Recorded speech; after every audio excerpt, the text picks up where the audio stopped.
I'm completely focused on having a family since I've always wanted to have children. A captivating female. What does it mean to you? A lovely lady just for you. Emergency surgery was rushed into Sophia Luren's life 2 weeks after she shone at the Venice Film Festival. The tragedy that occurred in her restroom wasn't a mere slip, it was a catastrophic fall that fractured numerous bones. It seemed like her agent said too much, mindful of the time it would take for recovery. While she remained hidden from view, bogus death rumors filled the internet. Looking closely at the footage, though, you can make out her firm grasp on her walking stick. Whoever declared that age is nothing more than a number has obviously undergone a transformation. On September 20, 1934, in Rome, Sophia Costanza Brita Villani Ciccolone came into this world shrouded in shame. The medical facility. Her place of delivery was anything but ordinary. Designed for mothers who are not married. Just that fact alone caused quite a stir when she was born in Catholic Italy in the 1930s. Ramililda, her stunning mother, aspired to be an actress and was frequently likened to Greta Garbo. Her daughter's unwed birth was a fact that could not be concealed, regardless of her attractiveness or aptitude. Sophia wore the moniker for a long time. There was a notoriety even for the hospital. There, society secretly sent its downtrodden women to give birth. The web of suspicion and scrutiny that encircled Sophia's existence began with her first breath.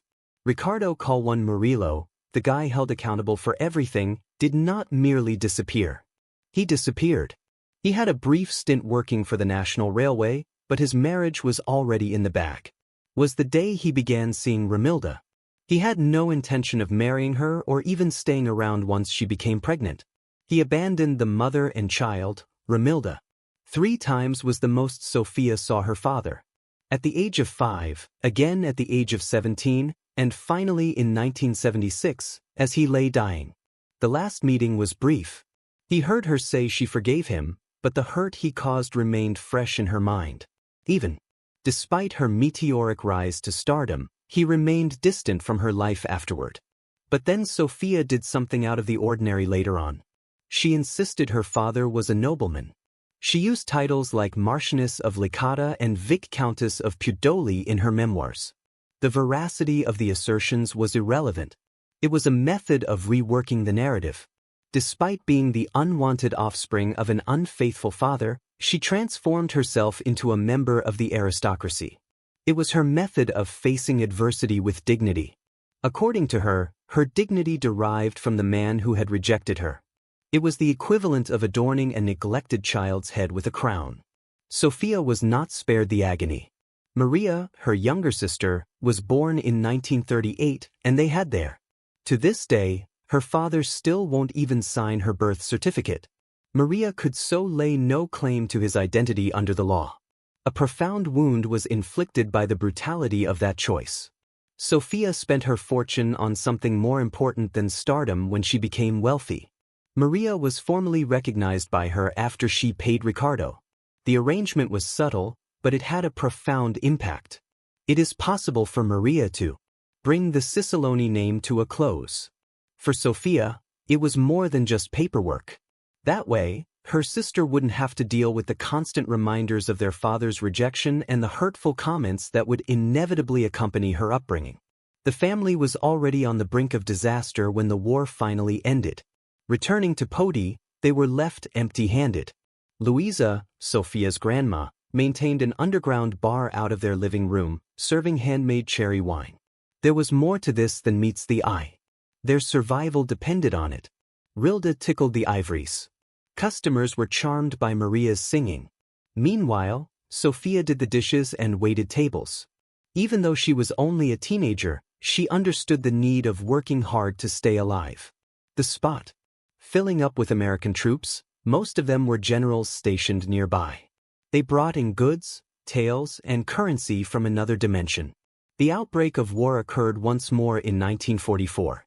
While Sophia was 10 years old, Allied planes bombed Podi. A fragment of shrapnel tore into her chin as others hurried for cover. A lasting mark was made. Despite her survival, the trauma remained with her forever. The fear of the dark persisted into her adult life.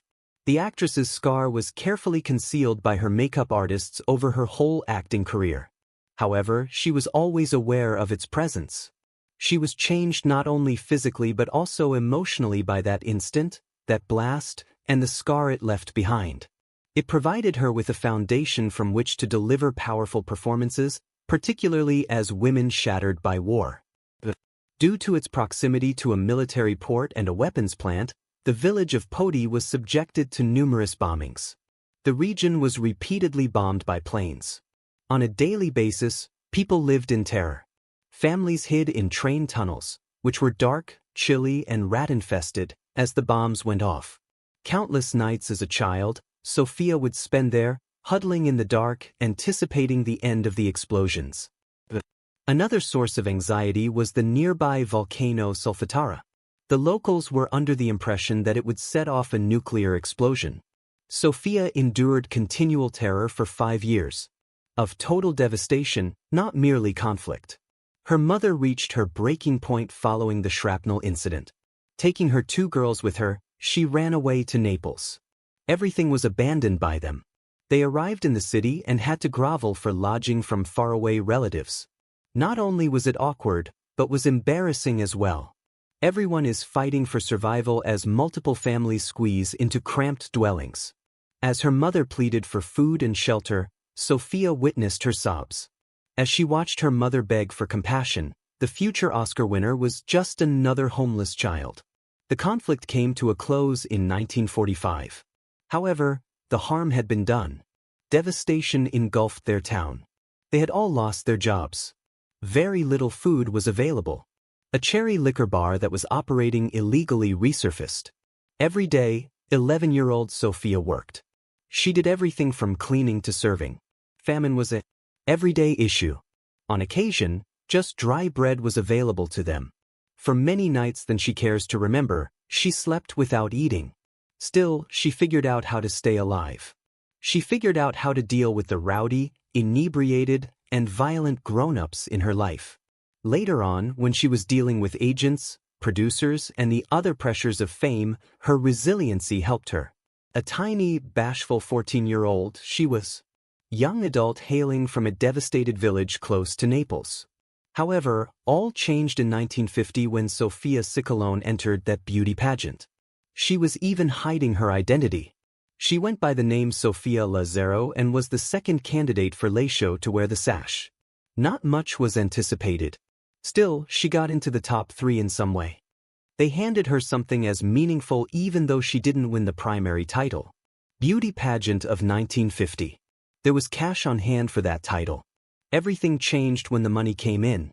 She and her mother Rilda were able to escape poverty and return to Rome thanks to it.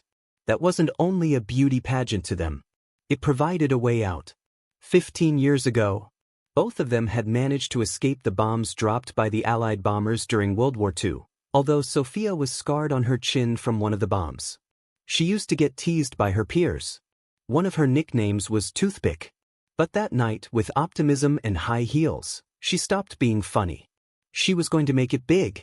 The following year, everything altered once again in September 1951. The young woman was only 16 years old. His age was 37. Already a successful film producer with a wife and 2 children, Carlo Ponti saw her at another competition, but this time she was seated with friends at a table outside the Colosseum, not even on stage. His gaze remained fixed on her. Initially, she declined his invitation to compete. He proceeded to use a waiter to transmit a second letter. She finally agreed this time. For Ponti, it was sufficient that she finished in second place. On that same night, he extended an offer for a 7-year film contract to her. She needed it for her profession, he explained. Over time, though, he came clean and said, "I have done everything for love of Sophia." His impact was immense. Dressing, speaking, and reading were all things he instructed her on. He wasn't merely a career builder. Man, he was carving out a portrait. He began by giving her a new name. Too Italian, too real, too working class, was Sophia Loren's voice. Because of this, he collaborated with producer Guido Lombardo to create something that would sell better on a global scale. The name Sophia Loren sounded glitzy, global, and classic, It was a play on the name of the Swedish actress Mara Toen. Her previous identity was Sophia Luren, a moniker that had become a running joke due to her ability to resurrect the dead. However, she was now undergoing a whole rebranding. The pretty girl had vanished. Someone made for the big screen stood in her stead. Hollywood started calling in 1956. Unusually for an international actress, Paramount Pictures offered her a 5-film contract. This was her big break, though she had been working in Italian cinema for 6 years before. This contract catapulted her into the spotlight, and she went on to star in films such as 1958's Houseboat and Cary Grant's The Pride and the Passion. Only $3 was allocated to one of those films. $7 million was a substantial amount back then. America fell head over heels for her in an instant. She was more than a lovely European. She was commanding and charismatic. Ponti was busy developing her identity behind the scenes while audiences saw her blossom on film. Marilyn Monroe wasn't Lauren. Neither blonde nor delicate were she. She had a striking appearance, with a dramatic head of dark hair, as well as sexually explicit. She had issues due to her height in Boy on a Dolphin. Alan Ladd had to pretend to be taller by standing in trenches. It was irrelevant. The crowds went wild for her. Many people bought her films. And by the decade's conclusion, she was earning $1 million per year, making her the highest-paid actress in Europe. If it meant breaking the law, Ponti would do it to marry her. With the help of a proxy, he secretly divorced his wife in Mexico in 1957. Lauren's marriage. None of them showed up. They were replaced by 2 attorneys. A newspaper article revealed their marriage. The Mexican divorce will be recognized, Ponti thought to himself. It was a mistake. It was rejected by Italy. Their marriage was deemed null and void by an Italian court in 1965. The legal disaster resulted in years of disputes and thousands of dollars in costs. Worst-case scenario by 1962. Both of them were faced charges of bigamy by Italy. Their potential sentence was 5 years in jail if found guilty.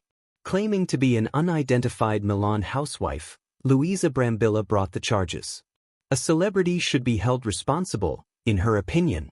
Lost and on the run in their own nation, Loren and Ponti had no warning. Living overseas was a must for them. Loren later spoke about how they should have been on a honeymoon. But I just remember crying for hours. It wasn't until 1966 that they found peace by becoming French citizens, approved personally by France's Prime Minister. Lauren wasn't afraid of the agony. Her role in Two Women, which came out in 1960, reopened old traumas for her. That terror had been with her previously. Bombings, famine, and tunneling out of sight. So I may play Cicera, a mother attempting to shield her kid from harm in a wartime setting. She delved so deeply into her recollections. Her mother's bravery, the odor of dust, and the nights spent in terror. Under the supervision of. After that, history was made by Victoria Dyka, who gave her most powerful performance to that point. She was named Best Actress at the 1962 Academy Awards on April 9. The Academy had never before presented the trophy to an actor or actress from a film whose language was not English. Her age was 27. She triumphed over Hollywood greats like Natalie Wood and Audrey Hepburn. Even the ceremony was skipped by her. Being too anxious to deal with the limelight, she remained at home. The person who contacted her to relay the message was Cary Grant. She had succeeded in removing an obstacle that had persisted since 1929. In Italy, she was more than just a celebrity. A star was born. The David Donatello Awards presented 7 statuettes to Lauren for her acting. Outside of us, nobody compares. The first of her. Nearly 60 years separated her most recent performance in 2020 from 1961. At the age of 86, The Life Ahead won its final race. Her son was in charge of it. Actress played role of Holocaust survivor. That night, she told the crowd, "I cannot live without cinema," and they believed her. Her work with Victoria however, was among her finest. He cast her in The Gold of Naples at the tender age of 20 because he saw something special in her. Playing a small but memorable role as a pizza vendor who loses her ring, she worked with Dyka on Yesterday and Tomorrow and Marriage Italian Style, where his direction brought out her truth and their films defined the golden age of Italian cinema. Morello was their third feature.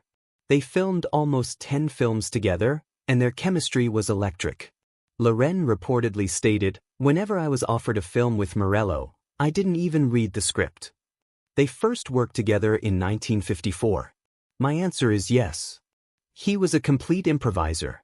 Every time he showed there, he'd ask, "What do I say now?" Cary Grant was 53 years old when he played her in A Special Day, their last big picture together. The film revealed a new side of them, a weary housewife and her gay neighbor, and their bond was visceral and indelible. Was utterly enamored with Sophia Loren, a young woman of 23 years of age. Their affair began discreetly while filming in Spain. Everyone around Grant could see that he was smitten with Loren, and it didn't matter that he was already married to his third wife. Loren's beauty, elegance, and youth drew Grant in. Grant, looking more solemn than normal as the sun dipped below the horizon on their last night of filming, turned to her and asked, "Will you marry me?" Grant wasn't joking when he suggested they tie the knot first and sort out their differences later. Loren remarked afterwards that it felt like she was acting and forgot her lines. Despite his best efforts, Loren ended up with Carlo Ponti, and Cary seemed to live in another universe. Grant was devastated by Cary's rejection. He had promised to sacrifice everything for her, but she ended up walking away. Despite the world's admiration for her beauty, Sophia Loren was secretly falling apart. By the time she turned 29, her desire to become a mother had become an obsession. On film sets, she would form bonds with child actors, keep them close, and remain in touch long after filming ended. However, tragedy struck when she became pregnant during Yesterday, Today, and Tomorrow. Tragically, she collapsed in pain and miscarried while filming a car scene in Milan. The memory of the hospital's sterile smell, stark white walls, and harsh lights lingered in her mind. Fast forward 4 years, and she was once again filmed for More Than a Miracle when she suffered another miscarriage. This time, the doctor was vicious, telling her in a cold and heartless manner, "You'll never have a child." Sophia's husband, Carlo Ponti, fell into a profound depression, unable to function or even smile, and Loren confessed that she felt like a failure. Carlo Ponti was 22 years older than her when they met when she was only 15 years old. He was 37 years old and served as her director, producer, guide, and teacher. Fame meant nothing to her, and she envied the new mothers she saw in the hospital. She had everything except what she truly wanted, which was the man she had chosen over Cary Grant. "I have a good eye for talent," he informed her, referring to his status as an influential person in Italian cinema. And he was absolutely correct. In 1953, he signed her and immediately assumed control. He chose her wardrobe, her scripts, her voice, her manners, and even her reading material. She was completely at his mercy. Subtly acknowledged, "I was never a whole woman without him." To her, he became her world. In a span of 56 years, they collaborated on 37 films. Under his guidance, she flourished. His dominion remained unshaken even when she achieved stardom. His death in 2007 at the age of 94 finally released that hold, although it had been there for all his life. It went beyond mere command. It had a more profound quality. Loren eventually admitted what everyone had suspected. Ponti was more than a spouse to her, he was a father figure. Even her father had left her. He showed no concern for her or her sister as he would come and go. She grew up without a father figure. It was only after meeting Ponti that she felt secure. According to her, "I required protection. He calmed me down." Because of this, she was unable to select Cary Grant. Love wasn't her goal. Consistency was what she craved. Even though it was not free, Ponti nonetheless handed it to her. Despite the scandal that sparked their romance, it endured for 42 years.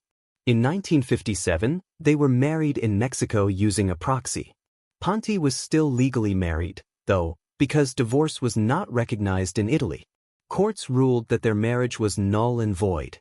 They faced excommunication threats from the Catholic Church. They therefore left Italy. They got naturalized French citizens after relinquishing their citizenship.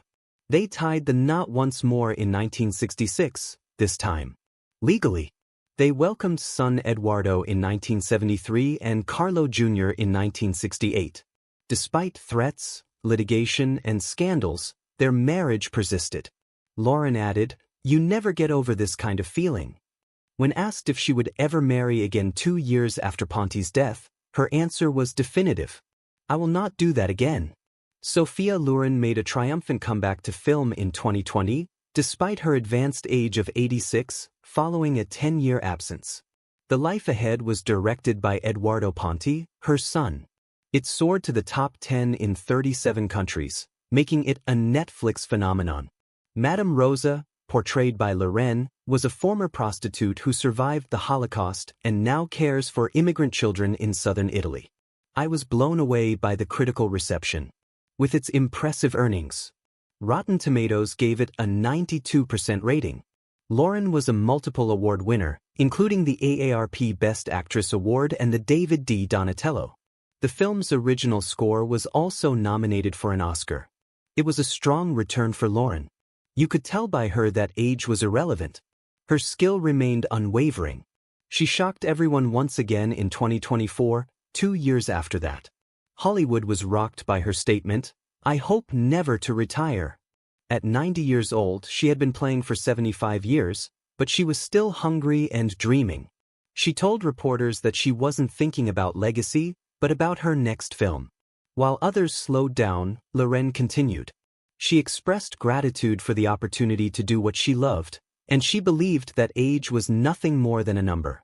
A rule she lived by was that there was no backup plan. In the same interview from 2024, she remarked something that few would dare to say. She was born Sophia Cyclone in 1934 and became the first woman to win an Oscar for a non-English role in 1962. Despite suffering from heartbreak, rejection, and missed roles, including a famous one in Dynasty, she never let herself get down and always kept moving forward with Plan A. She warned that when faced with a problem, you find the solution because you have no choice. This idea, derived from her difficult childhood in war-torn Italy, guided her entire life. Speculation began in 2018 that Loren had retired from acting, citing her former hiatus in the 1980s when she opted to stay at home with her kids and the statement she had made at the time, "I have 2 children, but I never see them." This was followed by her absence from major films since 2009's 9. Therefore, she withdrew. Many assumed that she had withdrew for The Life Ahead, Sophia and Eduardo's third collaboration, was their finest, and it put an end to those rumors that she had retired. Instead, her return to the spotlight revealed a beautiful mother-son collaboration that shattered all the cliches. Working with him brought a special calm, according to Loren. "Until I give him my all, he won't let me stop." She said he's quite manipulative. Because she had complete faith in him, he made a picture that once again disproved naysayers. She delivered a career-defining performance at the age of 86. An evaluator praised it as exceptional. Her son didn't benefit from this. It was a performance masterclass that demonstrated her enduring passion rather than reminiscence. They collaborated to produce an enduring work of art. Exactly 4 days after her 89th birthday, on September 24, 2023, Sophia Loren had a fall in the bathtub of her villa near Lake Geneva. The descent was severe. She suffered a severe femur break and a shattered hip. In the midst of what ought to have been a happy period, it occurred so abruptly. Sitting front row at Giorgio Armani's display at the Venice Film Festival, she had been dazzling in an ivory trousers suit only weeks ago. She had to have emergency surgery right away. Her representative verified the procedure was successful, but warned that she would need time to recuperate. In the same week, she was forced to postpone the official launch of her 4th eatery in Bari, Italy. During that surgery, doctors had to treat several fractures. She had never before experienced such a terrifying health crisis. Her sons Eduardo and Carlo Jr. swooped in like vultures. For their ages, Carlo was 55 and Eduardo was 51. At the Swiss hospital, they remained by her side. In the case of a performer, this was a tough turn for someone who had maintained her sharpness and strength well into her 80s. It would take months for her to heal, her representative told her followers. The topic of her discharge from the hospital was not broached. This clearly wasn't your average tumble. A struggle ensued. The internet did something nasty while Loren battled to get well. Word on the street became widespread. The news spread like wildfire on the internet, stating she had passed away. Claiming she had brain cancer, they utilized bogus obituaries. Despite the fact that none of it was accurate, rumors traveled far more quickly than facts. A false tweet claiming her death had more than 50,000 shares in 2021 when it was finally revealed. Google began to display more false stories than actual ones by the end of 2023. Regardless of Despite efforts by fact-checkers such as Snopes and Reuters, individuals persisted in distributing the false claims. When looking at celebrity news online, researchers discovered that over 40% of the stories originated from unverified sources. Then a lovely event occurred in May of 2024. Once again, Loren was spotted in public. The 29th of May saw her dining at the West Hollywood spot Cipriani. It had been 8 months since the fall. Coat in leopard print, she sported rose gold spectacles, black pants. She had expertly groomed her curls. She appeared graceful, powerful, and full of life. With a stylishly painted black and white walking stick in her hand, she grinned at the crowd. Bedazzling, her son said. That cane had more than one purpose. A sign it was. By no means was Sophia Luren going anywhere. She was re-entering society according to her own conditions. In 2023, just 3 days following her surgery, she had already acknowledged her fans via her agent. I'm better. I just have to conduct therapy and allow myself a period of relaxation. I thank everyone for the closeness and compassion that they are showing me. Though brief, the message packed a significant punch. Publicists were not a shield for her. Grace was evident even as she healed. Her restaurant staff, who had already disclosed her fall, also shared that message. She wasn't giving up, she was simply taking it easy, and the world knew it. She turned 90 in September 2024 and certainly didn't spend her golden years in seclusion. The 90-year-old Giorgio Armani treated her to a romantic candlelit meal. Video captured Loren's radiant radiance as she sashayed through the night in a dazzling silver gown adorned with a necklace of diamonds. She covered her face with joyous surprise as the visitors sang, "Happy Birthday," and she clapped along with them. Black and white images of the two of them from the past were shared by Armani. He felt her soft kiss as she rested her head on his shoulder. It wasn't just a birthday, though. It was a beautiful ode to the power of perseverance, lasting love, and the beauty of nature. This was more than simply a 90th birthday bash. The story was about overcoming adversity, finding joy despite wounds, and showing the world that Sophia Loren's glitter was still there.